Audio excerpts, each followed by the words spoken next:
Engagement. It's the holy grail of social media. We know we need it, we know we want it, but it all too often feels rather elusive. The Communications Network just conducted a tidy little experiment that offers several valuable lessons in the art of engagement. So today I'm speaking with the Communication Network's Executive Director, Bruce Trachtenberg, and Trigger Creative's Director of Technology, Jay Sen, who guided strategy and implementation for the project to get a sense of what are the lessons learned. So Bruce, thanks for joining me. In a nutshell, what is this engagement strategy you used for this year's conference? It's a very simple one, Susan. First of all, thank you for this opportunity. What we wanted to do was two things: to find the best possible session ideas for our upcoming conference in New Orleans in October.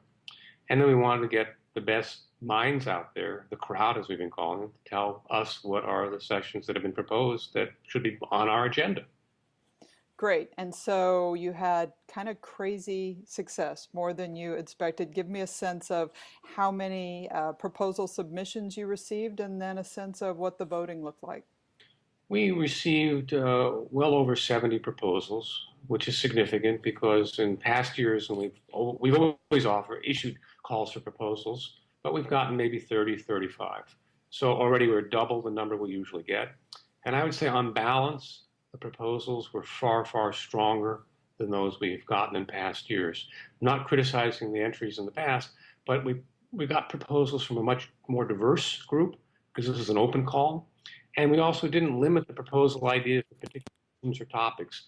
We said, what are you doing? What do you know that people who are working in communications and philanthropy need to know or would benefit from hearing you talk about? Pretty simple. And people responded, as I said, by the box full, and good, quality, thoughtful ideas. Fantastic. And tell me about the voting process and what kind of numbers you received. Again, very simple. We, thanks to the help of Jay, put together a voting page on our website that listed on one long scrolling page all 66 of the proposals that we went forward with. And we told people, pick as many as you want. You only get to vote once, but pick as many as you want. And as you're voting, we're going to keep track in real time of how the tally's going. And because we wanted to give some variety to it, so it wouldn't be 1 through 66 that everybody was seeing at the same time. Every time somebody clicked on the page, either for the first time or to come back and see how the voting was going, they got a random display. So that meant some of them that were in the lead may not be showing up on the top. Some of them way in the bottom might come up to the top. And I experienced that several times because I was fanatically looking at the numbers to see how they were doing and constantly reminded of the variety of sessions because I would always see a different one. So it sounds like you really try to focus on kind of a simple and sophisticated approach that lowered the barriers to participation. Lower the barriers to participation, and to use one of your words a moment ago, make it engaging for people. All we posted on the landing page was a session title, and these were some clever titles, and a list of presenters. But in order to find out whether this is a session worth participating in or voting for, you had to click through. And when you click through, you got the full synopsis. And also, cleverly, Jay had suggested we ought to ask people to post 3 questions at least that people would get answered by attending that session. So that gave it more meaning, and it also forced the presenters to think about what's in it for the audience. Fascinating. So a couple of years ago at ComNet conference, we had a lot of panels on crowdsourcing and tapping the wisdom of crowds and the idea that the crowd really knows best. You had 10,000 votes, but you'll probably have 300 people at your conference. Did you worry about, did you think maybe we should limit this to just people who are members, just who are people who are going to the conference? Why throw it wide open? What's the benefit of that? Well, we thought about all those things and ultimately decided that in today's times, the more open you are, the better you do.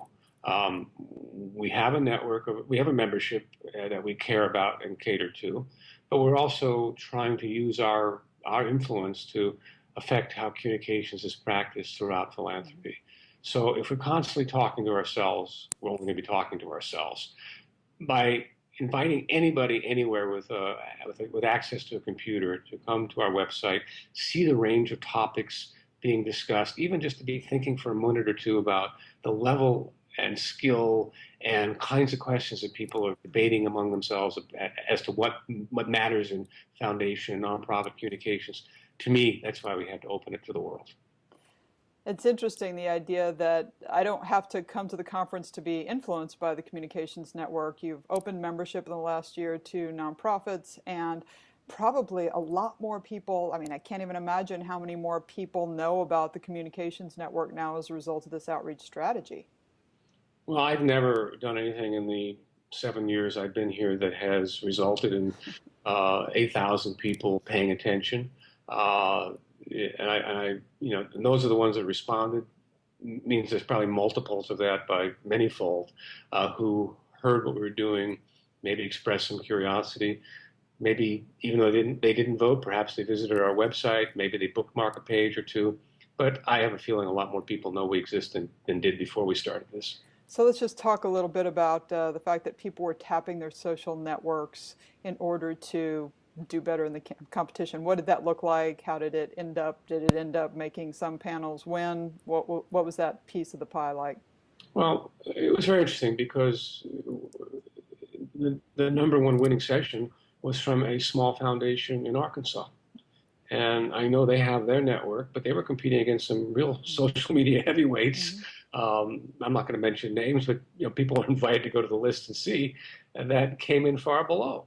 So, I mean, one of the things I'm positing, I have no way of proving it, is that yes, people were asked, were cajoled, had their arm twisted about voting, but you vote for things that matter to you, or it's because the people asking you had some experience with, or the subjects matter to them. So I think it was a pretty even distribution of votes across the kinds of sessions that ultimately made it onto the agenda. And yes, there was a lot of pushing, and yes, there was a lot of encouragement, but at the end of the day, if somebody wants something from me, it has to be worth it to me. Yeah, I was thinking about that with engagement. You really offered something of value. You offered me, as a presenter, the opportunity to get in front of a very influential audience. And as a voter, you offered me the ability to craft a conference that I want to attend. You weren't just asking things that didn't seem to matter. There was pretty high value that you offered me for my engagement. Last thing I want to focus on is competition. Doesn't seem to me like a very competitive group, and yet this was a competition. Some people won, some people lost. Tell me about deciding to use that strategy. I think it's a way to keep the focus on what we're trying to do. I mean, in a typical year when we've done conferences, we say, hey, folks, we're having a conference. Here's our lineup of speakers. Here's the sessions we presented. Please register. And, people do. And then sadly, we've had such luck selling out our conferences so quickly, there's nothing to talk about till people get together. In this, in this approach, we've had conversations going for several weeks now through the proposal process and certainly through the voting process. And even today, now that the voting is over, I'm still seeing a lot of people tweeting saying thank you to their followers. So, I mean, it really does speak to the issue you started with. It's about engagement.